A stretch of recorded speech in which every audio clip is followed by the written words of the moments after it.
as we know, the United States is divided in two by the Mississippi River. So if you lived on the west side of the Mississippi, your boot camp was in San Diego. If you lived on the east side of the river, then you had to go to Cherry Point, you know, Camp Lejeune. And of course, did you enlist? Yes. And when? Well, that was in, well, actually I enlisted in '43, but I was in my senior year in high school, and I don't know, just, you know, war was on and blah blah. And anyhow, instead of going home after school that day, I took the streetcar then in Minneapolis, and I went down to the main post office because I knew the Marine recruiting office was there. So I got down there, and the sergeant said, "Well, how old are you?" And I said, 17. Well, he said, you can't enlist until you're 18, unless your guardian or your mother or father or somebody, you know, signs up for you. I said, okay. Well, he gave me all the paperwork, and I went home, got home, and we were eating supper, and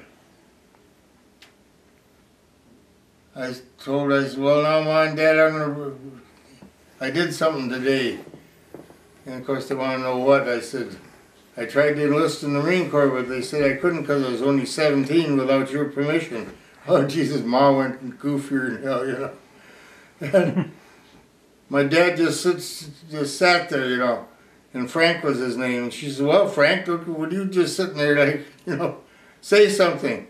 He said, well, he said, you'll be 18 pretty soon, you'll get drafted anyhow. If the kid wants to go in the Marine Corps, I ain't going to stop him, because he was a veteran in the Army and over in France. So he knew a little bit about the service. Well, anyhow, they signed. But when I went back down to there, they said, well, we just got a new deal now. Like, if you can spend your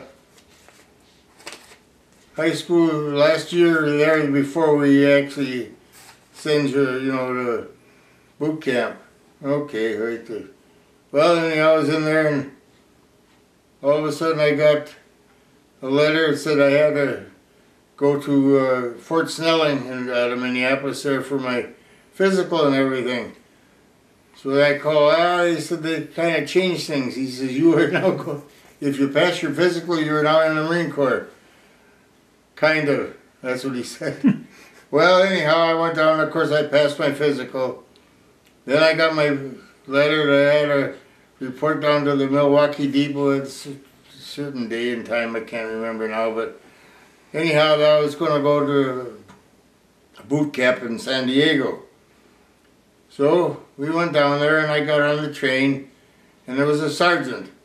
He was in charge of, I don't know, maybe there was a dozen of us there, God, I can't remember, in Minneapolis, but we stopped at a lot of different places and picked up one or two guys, you know, and we had a pretty good car full by the time we got down to, I can't remember now. But anyhow, we had to change over to the Atchison, Topeka, and the Santa Fe to take us to San Diego. So anyhow, we got to San Diego, and of course everybody knows that it don't rain in California except that night. Oh God, it was just pouring down. And of course the war was on, so you couldn't get into the station. We were outside the station, and naturally they made us get out of the car and stand in the rain, you know. And, oh, we were soaking wet. And the sergeant that brought us down from Minneapolis, he had the old 1st Division patch on, so he'd been down on the canal and stuff before he got the recruiting thing. Well, anyhow, we took the usual crap, the roll call and all that stuff, and we saw a bunch of these big trucks. What do they call them, 6-bys, whatever they were. They were parked quite a ways down the line from where we were. And all of a sudden this guy was hiking up from the trucks. And he had a nice officer's raincoat and everything else, you know. But he was just a sergeant. And he came up and he said his name was Sergeant James McMillan. And that he was he will take us to San Diego and he will be our drill instructor for the next 12 weeks. So we were standing there, the water dripping off us, you know. And he says, well, he says, get used to it, because he says, well, you guys are going to end up, it rains all the time down there. So don't worry about that. Well, anyhow, some guys called him Sir. And he said, well, we'll get a few things straight right now. I am not a Sir. He said, I am a sergeant with 18 years in the Marine Corps now. And he said, I'm not a Sir, I'm a sergeant. And I said, yeah, I will be your drill instructor for the next 12 weeks. And he said, now I'm going to tell you another thing. He says, the base chaplain here, he will control your heart and your soul. But he says, believe me, guys, your ass is mine. And boy, he meant it. And then he says, if you can come to attention, if you know your right from the left, he says, right flank or right, you know, we marched and filled up the trucks, and away we went to San Diego. And of course it was wartime there, and they had these dim outs, you know. So all the lights, what few lights they had left on, you couldn't see nothing anyhow. Anyhow, we got to the base at San Diego, and we got passed through the main gate. And gee, we see these nice buildings and stuff. We kept going by them. And pretty soon we stopped, and we knew we could hear the ocean. I said, well, no. Well, the actual barracks and stuff were full. So we had a tent camp. That was our first living by, you know, in tents and stuff. And boy, I'll tell you that, the next morning when Reveille blew, there he was out there. And of course it would quit raining and stuff then. And he was in his khaki uniform. He said, well, ladies, this is your first day in the Marine Corps. Ladies, he called us. But he said, in 12 weeks, he says, hopefully, most of you will make it. And some guy asked him, well, Sergeant, what do you mean, most of us? He said, there'll be a few of you that can't stand this treatment. Training that's going to go on. He said, you'll be discharged as convenience of the government. Because he said, but if, for those of you who pass all the tests and everything, then on that Saturday, you will get your emblems, you know, the anchor and the globe and that, you know, the insignia of the Marine Corps. He said, that you can pin on your uniform and your cap and stuff. Then, he said, you're halfway to being a Marine. And somebody said, well, what's the other half? He says, well, he said, then most of you will end up in the Fleet Marine Force. And you'll have to go to Camp Elliott. And somebody says, well, how about Camp Pendleton? Well, they were still building it then. They weren't in operation. But he said, you'll go to Fleet Marine Force training. He says, and those of you who survive that, he said, finally you could actually call yourself a Marine. Well, okay. Well, we went through, the idea of the boot camp is just to push your buttons to see how much you could stand before you'd break up, you know, if you're going to do it at all. Because he said, if you break up here with me yelling at you and stuff, he says, when you get under a heavy machine gun fire and mortar fire, he says, you know, you'll break up quicker. And he was right. But of course nobody believed him at the time.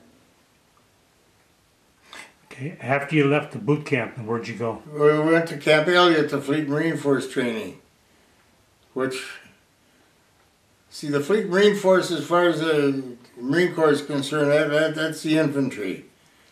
You can be a water, or, you know, change oil in the motor pool, and you could pass out underwear in the quartermaster, or you can cook or do anything you want to. But the infantry, that's a Fleet Marine Force. It has been for 100 years before that, and well, it still is. But he said, believe me guys, you're gonna, if you guys go to that FMF training, he says, you'll come out of there. He said the Marine Corps teaches you more how to stay alive than they do how to eliminate the enemy, or about the same way. Oh, well, we learned. And then after you got that, then they assigned you to different, when you passed FMF school, then you could go to radio school or whatever else you need. But to start out with, everybody in the Marine Corps is a mud marine, they called them, you know.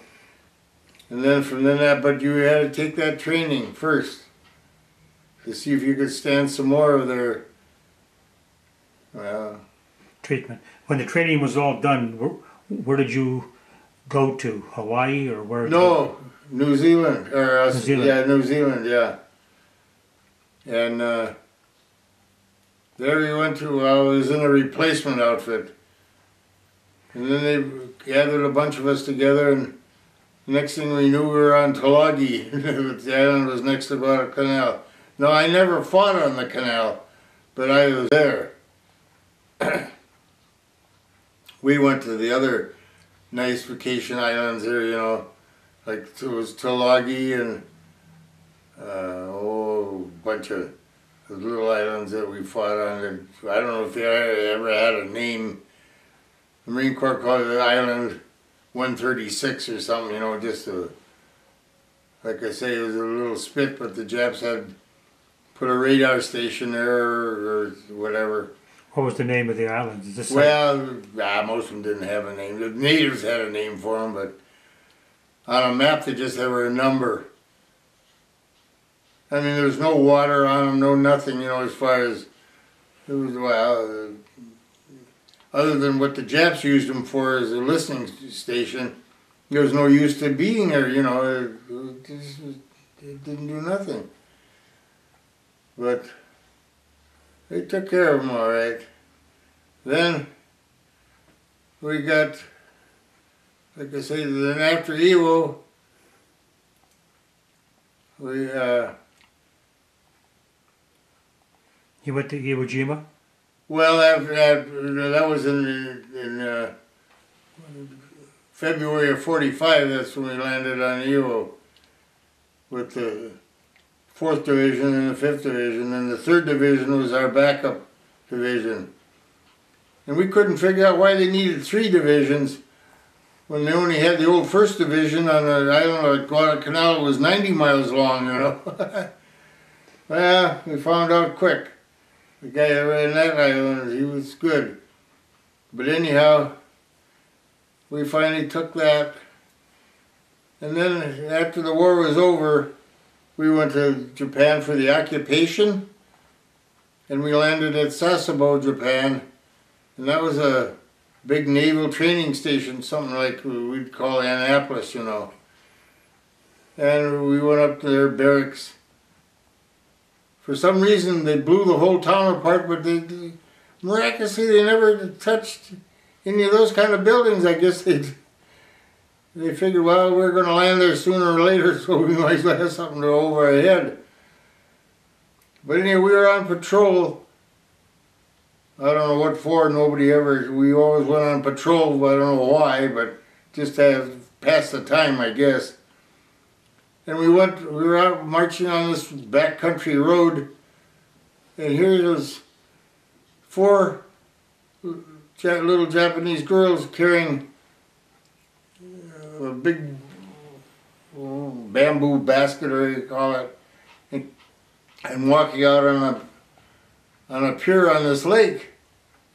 And then they had a thing that hung over the water, and it looked like a real piece of a railroad track or something like that. It was hanging on that into the water, and she grabbed a hold of a pipe that was on the deck of the wharf there and pounded on that thing, and pretty soon the water just was boiling there. And in these baskets where they had these dough balls. That's what they were putting in the water to feed these fish. And I looked at it, and well, to me, the fish to me looked like a carp. And then pretty soon there was a guy came down and he had a nice western suit on and everything, and he could talk English better than we could. And he said, yeah, he said, that is our business, has been for 100 years. Let me go back to Iwo Jima. Yeah. Were you the first wave on Yes. the beach? Yes. Did you have much resistance? No, hardly any, the first day. Because they just blew that place apart. The Navy, I guess they lowered Mount Suribachi by about 25 feet from the top. They just, those big 16-inch shells just kept blowing that thing apart. So what happened after you landed then? Well, we were under, well, there was some rifle fire, but not very much. It was mostly artillery and mortars. See, the Japs had these big mortars. Oh, they were tremendous things. They came out of these caves on a little railroad track, and they'd fire these big mortars off. Apparently, they didn't have much control over them. They never knew where they're going to go. But, well, once in a while they landed close enough to a ship to cause some trouble, but most of the time they just landed in the water. It didn't bother anybody. But anyhow, the first day was hardly any rifle fire, because they were all just still pretty well numb from the. They had these what they called LCR, landing ship rockets. Well, they were an LST, all right, but they had all these racks on the decks there where they had these 5-inch rockets, and oh boy, did they, when they let them loose, there was just swoosh, swoosh, swoosh, swoosh, swoosh, and then all of a sudden, boom, boom, boom, they'd just carpet bomb them all the way up. Did you have to go into the caves? Were there a lot of caves? Well, yeah, up in the north end there, yeah. Yeah, we had to run them out of the caves. Yeah. Now, this must have been, might have been the second or third week we were there. Now, there were the caves up in the north end where we were. That's where all the offices and everything else was there, up there. And they knew it was all over with, so the admirals and all them, they committed hara-kiri, you know, and got it over with. But did you have to go into any of the caves yourself? no, I didn't. We didn't. Well, we did, but only after we threw enough bazooka shells and everything else in there. There was nobody around alive. Then we went in there to see what we had, and we weren't losing so many men towards the end because the Japs were all down in these tunnels and rooms and stuff sealed off. They couldn't get in, they couldn't get out, they couldn't do nothing. They didn't know what the hell to do. Now you said you had some well Well, from yeah, Texas? yeah, they were the ones that were drilling these 12-inch holes in the tunnels and stuff. And then the demolition guys would come and drop these charges in there and blow, you know, sealed off the tunnels so they couldn't run around and reinforce their Bunkers? yeah, pillboxes, whatever you want to call them. So they had quite a time there. How much time did you spend on Iwo Jima? Well, let's see, I was there from February 19th when we landed, March, I suppose 3 weeks. Where were you when the flag went up on? Well, we were way up in the north. There's another one. All of a sudden, we were up on the north end fighting for the caves and stuff, and ships out in the harbor were tooting their horns, and oh, they had an awful mess. We said, my God, is the war over? Then we got the radio we had, well, he was quite a ways away from us, but he had one of them big radios on his back, you know, that he could talk to the ships and stuff. He was a Navy man, directing fire. And then he says, yeah, he said, the Marines put a flag up on the top of the mountain. Where we were, we couldn't see it. But that's what all the hooting and tooting was about, that they raised the flag there on top of the mountain. And that's where that Chuck Lindbergh, that's where he was. He was you know that little park we got down there, the Marine Corps League's got down? Yeah. Well, that's was Chuck Lindbergh. He just died here not too long ago, last year, I think. And when you were the first wave, did you get hit at all?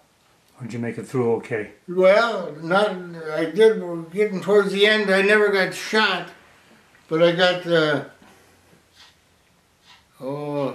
there's a name for it, but what it was, a big shell landed close enough where when those shells go off, they create a vacuum.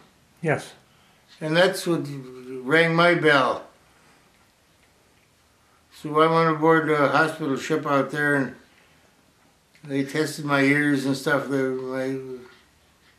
But that's what happened to me. I never really got shot. And then after that, then we were training to take islands in Japan itself. And that's where, like I say, these girls were, when we went on this patrol, and they were feeding these carp. That's where this guy came down and said his father started that business 80 years ago or whatever it was, and he was, he graduated from MIT and another big college here in the States. And when he came, because it was getting close to the wartime, he came back to Japan because his father died and he was running the business. But because he was a wealthy man and was in that, you quit scratching, will you? And he knew Tojo and all those guys, you know. And he told him, he says, don't do what you're planning to do. He says, you don't know that country like I do. He says, they don't need to import anything. I go, what do you mean? He said, how would you like to get on a train and go for 2 days and see nothing but wheat fields? That's why they don't need anything. They don't need to import wheat. They don't need to import corn. He said, you go a little farther and all you see is hundreds and hundreds and hundreds of cattle wandering around. He says, they got in factories. He says, my God, you can't believe it. Well, anyhow, they just had to do it. The warlords had to do it. Now, when you left Iwo Jima, did you go to another island after that? No, we went back to Hawaii. So you finished up on Iwo, Yeah. cleaned that up, and then you went back to Hawaii for how long were you there? Well, until after the war was over. See, that was in the later part of '45 when they dropped the big bomb. Where were you at when the war was over? The big bomb was dropped. Oh, I was in Hawaii yet. We were in Hawaii. But we were training to land on the island of Kyushu, which is, I guess, the 4 or 5 main islands in Japan, and that was about Kyushu was the last really big one that amounted to anything as far as the islands of Japan goes. And, they said, God, because the people are really going to fight for their island. Boy, when we landed there, they were never so happy to see anybody in their life. You actually landed on the island? Yeah. After the war? Yeah. Because now, naturally, we brought candy bars for the kids, and they're, oh boy, you made over there, huh? So what was your job on the island? What they have you do? Just passing time. That's Okay. it. It's all it amounted to, really. So you got along okay with the Japanese people? Oh, the people, yes, they were real positive. And as we've talked to people that could talk English, most of them never agreed much with the war anyhow. They knew that, and then after they started getting bombed all day and night, you know.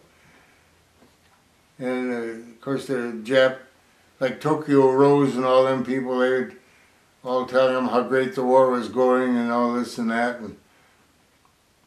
But yet they never could get any letters from any other folks that were in the army. Well, the main reason was that they weren't alive anymore. But of course they wouldn't tell them that. They were just telling them how great the army was and blah, blah, blah and all that. And how they had to really fight and defend when we invaded. And this one Jappy told me, he says, defend with what? We didn't have nothing, but maybe a club or something. But you came on the island after the bomb had been dropped. Oh, yes, so the war was over and they knew it. Oh, yeah, Okay. yeah. So then you got along okay with everybody. Oh, yeah, the people were, yeah. Some of the real dyed-in-the-wool army guys gave you some trouble yet, but yeah, they were taken care of in a hurry. But the actual population of at least that island we were on, Kyushu, oh, heck, they were so glad that the war was over. And we were feeding them. Well, of course, most of the Japanese, they didn't know more what a can of venereal sausage was. They never had any of that, but that's what they had to eat because that's what we had. But they got to like it in a hurry. And how long were you on the island? Kyushu? Yes. Well, let's see, we got, I left there in... A couple of months? Oh, yeah, all during, we landed there, I think, if I remember right, it would be late September, almost like October. And then I left there in early spring the next year of 46. Oh, you were quite a ways. Then you went back to Hawaii from there? No. Oh. When I left Kyushu, then we went right to San Diego. I was getting discharged then. Okay. Did you, back on Iwo Jima, did you have much trouble with all the caves and tunnels? Did you have to go in the tunnels? I didn't know. I wasn't a tunnel rat. Okay. But they sure had them though, the guys that...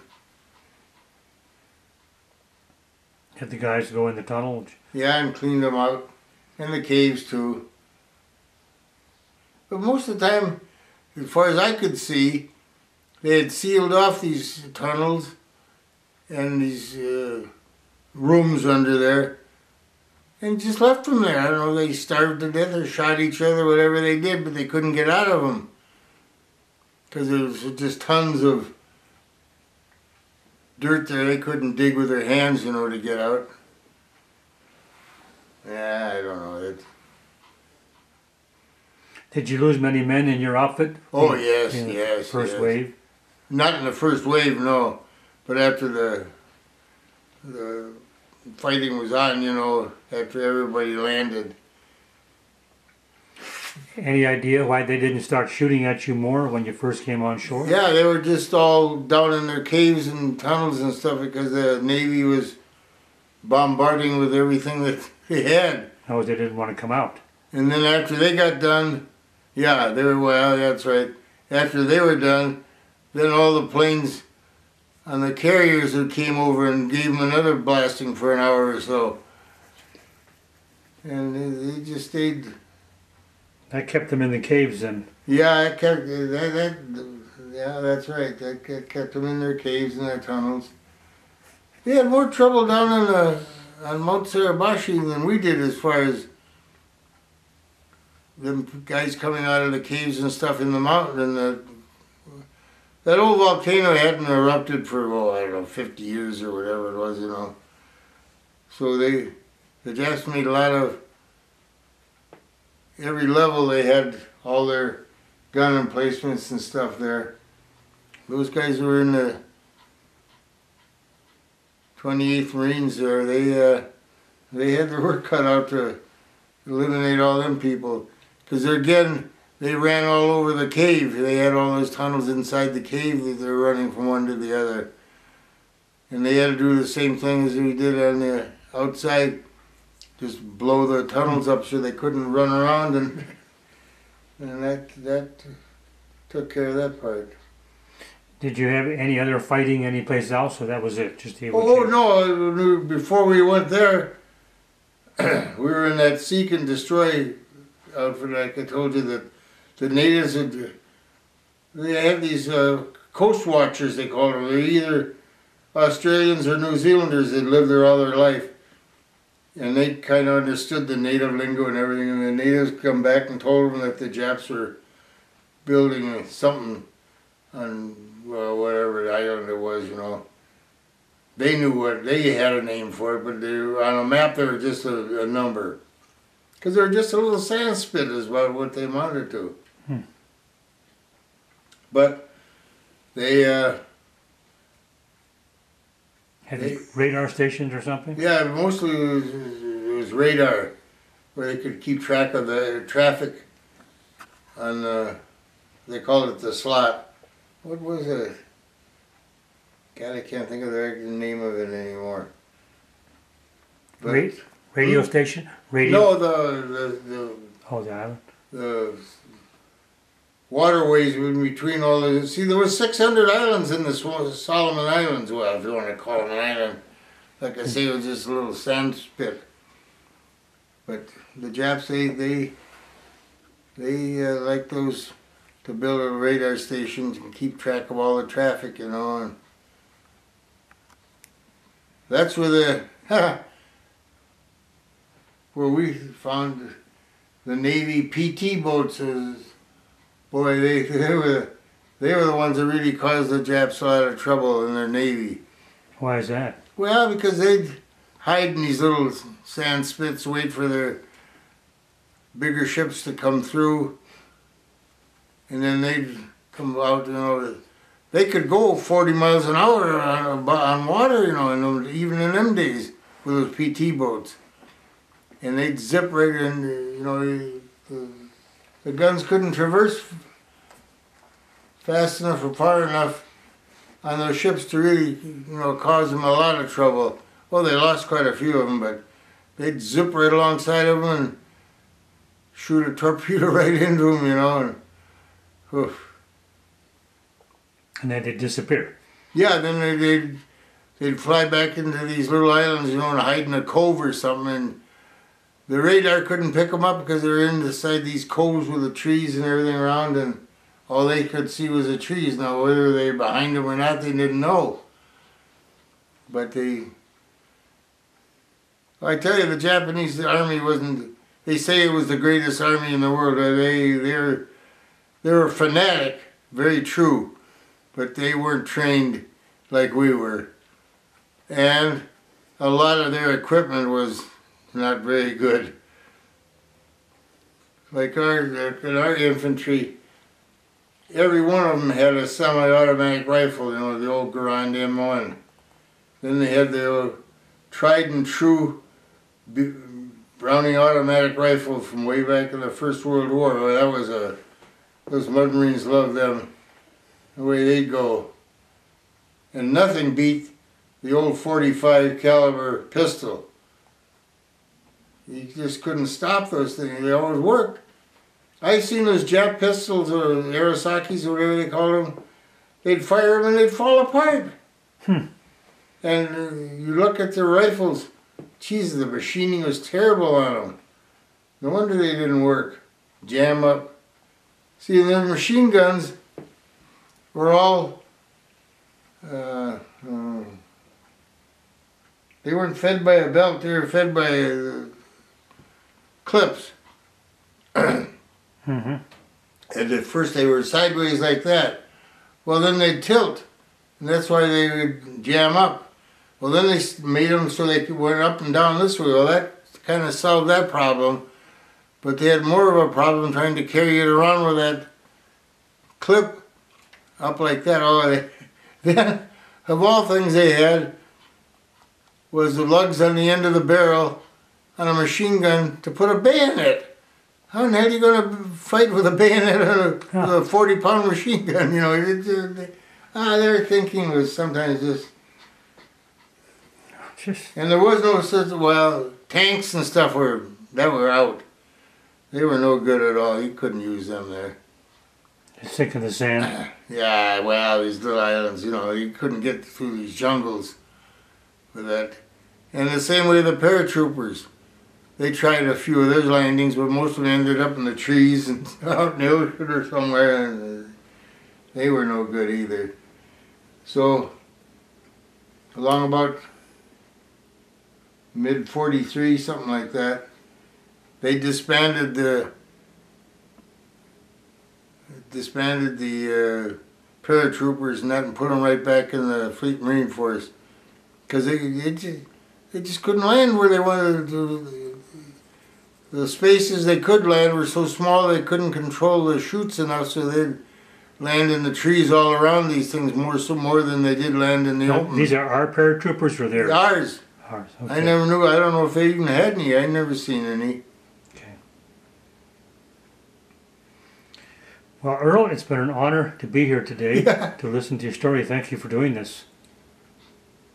But yeah, like I say, when we got to Japan, the people there, they were, well, I wouldn't say they're happy to see us, but they never caused us a bit of trouble. Because then as the thing going along, being in Japan, of course, when we got paid in that Japanese monopoly money, you know. Well, Kelly,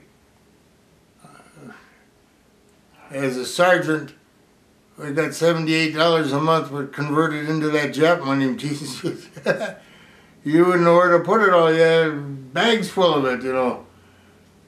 And I never could figure out what the yens and cents and all that stuff. And most of the storekeepers and stuff like that in any of these Jap cities, they could all talk. Some of them could talk English. So when you went into a store, somebody could talk English enough so you could get along. And, and they couldn't understand. You go in there and you'd want to buy a kimono or something to send home or whatever. And how many, well, there's so many of this and that. You just hand them a whole fistful of that monopoly money and tell them to take some and leave some. That was about it. And, well, business is as usual, you know. Business is business. I don't care what. So they counted the money out for you. Yeah. Okay. And would you do it all over again? well, yeah, I guess I would. Like they say, once a Marine, always a Marine, you know. Oh yeah. That's one of their slogans. And I get kind of mad even when I just listen to the news. The way they got to call up somebody to see if you can shoot them now or something. Oh, Christ. That's nuts. Yep. Okay. We'll wrap up. Did I miss anything? No, not that I know of. But Okay. You got pretty good memory. well, not much anymore. I'm getting pretty dementia. Today's a better day. Oh. Sometimes I can't remember my name either. Well, I'm 86 years old, so...